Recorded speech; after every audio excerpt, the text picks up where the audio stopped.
ஒரு செவ்வகத்தின் ஒவ்வொரு பக்கமும் 2 மடங்காகும்போது அதன் பரப்பளவு எத்தனை மடங்காகும் அப்படின்னு கேட்டிருக்காங்க. சரிங்களா? ஒரு செவ்வகத்தை வரைஞ்சிக்கிறேன். இது என்னன்னு சொல்லுவோம்? நீளம்னு சொல்லுவோம். இது அகலம்னு சொல்லுவோம். இதுவும் என்னது? நீளம். இதுவும் அகலம். சரிங்களா? இப்போ செவ்வகத்தோட பரப்பளவு என்ன ஃபார்முலா? நீளம் இன்ட்டு அகலம், அதாவது எல் இன்ட்டு பி இல்லையா? இதுதான் செவ்வகத்தோட பரப்பளவு. இப்போ இவங்க இந்த கணக்கில் என்ன சொல்கிறாங்க? ஒவ்வொரு பக்கமும் 4 பக்கம் இருக்கு இல்லையா? 4 பக்கமும் என்ன ஆகுதான்? 2 மடங்கு. அப்போ மடங்குன்னு என்ன சொல்லியிருக்கேன் நான்? பெருக்கணும்னு அர்த்தம். எது பெருக்கணும்? 2 பெருக்கிக்கணும். இப்போது இது கூட ஒரு 2 பெருக்கிங்க, இது கூட ஒரு 2, இதுக்குள்ளே ஒரு 2, இதுக்குள்ளே ஒரு 2. சரிங்களா? இப்போ பக்கம் அதாவது நீளம் இன்ட்டு அகலம் தான் என்னது? பரப்பளவு. இப்போ எப்படி இருக்கும்? புதிய பரப்பளவு எப்படி இருக்கும் பாருங்கள். இது வந்து நியூ, இது கான்ஸ்டன்ட், ஏற்கனவே உள்ள பரப்பளவு. சரிங்களா? எப்படி இருக்கும்?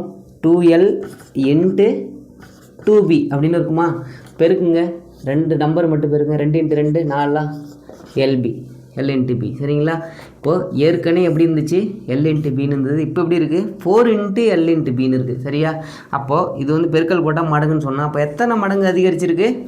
4 மடங்கு அதிகரிச்சிருக்கு. புரியுதா? இந்தமாரி கணக்கு கேட்பாங்க. இது வந்து பிசி எக்ஸாமில் கேட்ட ஒரு கொஷின். நோட் பண்ணிங்க, முக்கியமானது.